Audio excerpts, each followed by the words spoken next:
Hello నమస్తే, నేను journalist YNR. YSR Congress party 2019లో 151 సీట్లతో భారీ విజయాన్ని సాధించింది. 2024లో భారీ ఓటమిని కూడా చవిచూసింది. 11 సీట్లకే పరిమితమైంది. 11 సీట్లకే పరిమితమైన ఆ పార్టీకి 40% దాదాపు ఓటు బ్యాంకు ఉంది.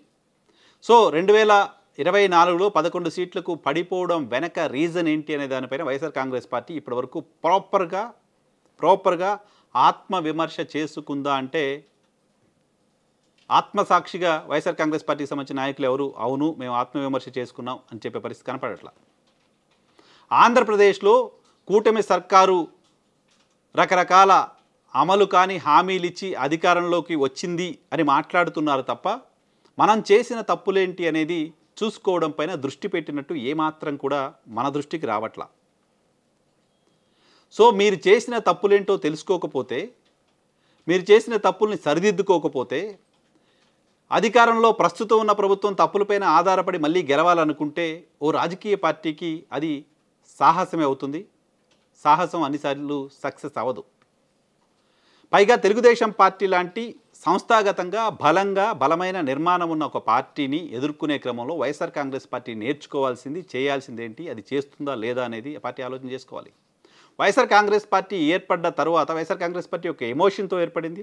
ఓ పర్సన్ చుట్టూ ట్రావెల్ చేసింది, ఓ పర్సన్ చుట్టూ నడుస్తోంది. ప్రాంతీయ పార్టీలు అలాగే ఉంటాయి. బట్ వైఎస్ఆర్ కాంగ్రెస్ పార్టీ పూర్తిగా ఓ పర్సన్ సెంట్రిక్గానే పోలరైజ్ అయిన పార్టీగా కనపడుతోంది.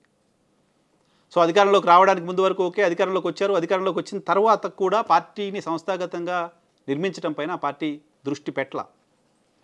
కనీసం సంస్థాగతంగా నిర్మించడంపై దృష్టి పెట్టాలి. కాంగ్రెస్ పార్టీకో కమ్యూనిస్టు పార్టీలకు ఉన్న స్థాయి స్ట్రక్చర్ని కూడా ఆ పార్టీ ఏర్పాటు చేసుకోలేకపోయింది. పైగా ఆ పార్టీకి సంబంధించిన స్ట్రక్చరు, ఆ పార్టీకి సంబంధించిన సంస్థాగత నిర్మాణానికి సంబంధించిన పేర్లన్నీ కూడా చాలా వింతగా, ఎక్కడ ఏ రాష్ట్రంలోనూ ఏ పార్టీలోనూ లేనట్టుగా ఉంటాయి. అవి అర్థం కావు.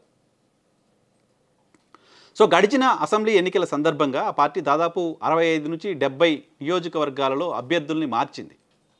ఏడాది గడిచింది. ఏడాది పాలనలో తెలుగుదేశం పార్టీ ఏం చేసింది, ఏం తప్పులు చేసింది అని ప్రతిపక్షంగా మీరు మాట్లాడడం ఓకే, కానీ ఈ ఏడాది కాలంలో మీ పార్టీని పటిష్టం చేసుకోవడం పైన, మీ పార్టీని నిర్మించుకోవడం పైన మీరు పెట్టిన దృష్టి ఏంటి? ఆ 70 నియోజకవర్గాల్లో పోటీ చేసిన అభ్యర్థులు అతను ఆ కాన్స్టెన్సీలో ఉండాలా, పాత కాన్స్టెన్సీకి వెళ్ళాలా? పాత కాన్స్టెన్సీకి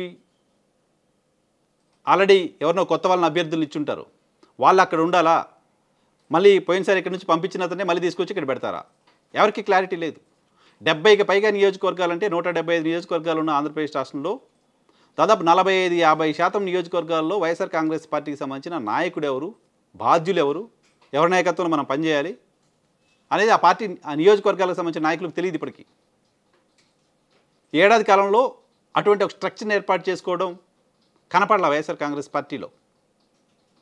మళ్ళీ అధికారంలోకి రావడానికి ముందు ఓదార్పు యాత్రల పేరుతోటో, లేకపోతే రకరకాల దీక్షల పేరుతోటో, పాదయాత్ర పేరుతోటో ఈ రకంగా జగన్మోహన్ రెడ్డి సెంట్రిక్గా పార్టీ నడిచిందో, స్టిల్ మళ్ళీ అదే కార్యక్రమంలోకి, అదే ఊహల్లోకి వెళ్ళిపోతున్నట్టు కనపడుతోంది. ఇటీవల కాలంలో జగన్మోహన్ రెడ్డి పరామర్శలు చేస్తున్నారు. మళ్ళీ ఆయన పరామర్శలకు మాత్రమే పరిమితం అవుతున్నారు. పార్టీ నిర్మాణంపై దృష్టి పెడుతున్నట్టు కనపడట్లా. తెలుగుదేశం పార్టీ లాంటి ఒక బలమైన సంస్థాగత నిర్మాణం ఉన్న పార్టీని ఎదుర్కోవాలంటే కనీసం దానిలో 50% సంస్థాగత నిర్మాణంపై దృష్టి పెట్టడం అవసరం. వైఎస్ఆర్ కాంగ్రెస్ పార్టీ అంత దారుణమైన ఓటమి కూడగట్టుకోవడానికి కారణం ఆ సంస్థాగత నిర్మాణంపై దృష్టి పెట్టుకుపోవడం. ఆల్రెడీ ట్రెడిషనల్గా ఉన్న నాయకులు నిర్లక్ష్యం చేసి వాలంటీర్లను ఇంకో పేరుతోటో గవర్నెన్స్ అంతా నడిపించి ఎలక్షన్ టైంకి వాళ్ళెవరు ఇది మా పార్టీ కాదనో, మేము లేకపోయినా పార్టీ నడుస్తుందనో ఇంప్రెషన్లోకి వెళ్ళడం కారణంగా వైఎస్ఆర్ కాంగ్రెస్ పార్టీకి నష్టం జరిగింది లాంటి ఒక చర్చ ఉంది. సో ఇప్పుడైనా అలా కాకుండా పార్టీ పదే జగన్మోహన్ రెడ్డి మాట్లాడుతున్నారు. ఏం మాట్లాడుతున్నారు? ఆయన మీటింగ్లో మాట్లాడుతున్నారు, కార్యకర్త ఇంపార్టెంట్ 2.0 చూస్తా, మీరు రాసుకొని రండి, తర్వాత వాళ్ళ సంగతి చూద్దాం. ఇది కాదు కదా పార్టీ నిర్మాణం. ఎక్కడో ఏదో అన్యాయం జరిగిందని వాళ్ళ దగ్గరికి వెళ్ళి పరామర్శ చేసి రావడం మాత్రమే కాదు కదా పార్టీ నిర్మాణం. మీరు మార్చిన నియోజకవర్గాలకు సంబంధించిన ప్రస్తుత బాధ్యులు ఎవరు, రేపు పొద్దున ఎవరు అక్కడ అనేది చూసే పరిస్థితి ఎక్కడా కనపడట్లా. సో కేవలం పరామర్శలు చేసుకుంటూ ఆ పౌసం చుట్టూ తిప్పుదామంటే దానివల్ల లాభం కంటే నష్టమే ఎక్కువ ఉంటుంది. జగన్మోహన్ రెడ్డి రేపు పొద్దున గుంటూరు వెళ్తున్నారు. జగన్మోహన్ రెడ్డి గుంటూరు వెళ్తున్న సందర్భంగా ఆయనకు విపరీతమైన ఫ్యాన్ బేస్ ఉంది.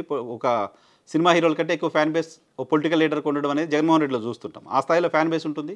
అక్కడికి ఎవరు ఆర్గనైజ్ చేయకపోయినా జనాలు వచ్చేస్తారు, జగన్మోహన్ రెడ్డి కనపడతారు, చేతులు ఊపుతారు, వెళ్ళిపోతారు. సో ఆ నియోజకవర్గానికి సంబంధించిన నాయకుడు కూడా వాళ్ళు ఎక్కడి నుంచి వచ్చారు, ఏంటి, వాళ్ళు మళ్ళీ ఎలా కనెక్ట్ అవ్వాలో తెలియదు. స్ట్రక్చర్ లేదు. వాళ్ళని కనెక్ట్ అయ్యే నెట్వర్క్ లేదు. సో అలా లేకుండా పోతే అది ఓట్ల రూపంలో కన్వర్ట్ అవ్వడం సాధ్యం కాదు.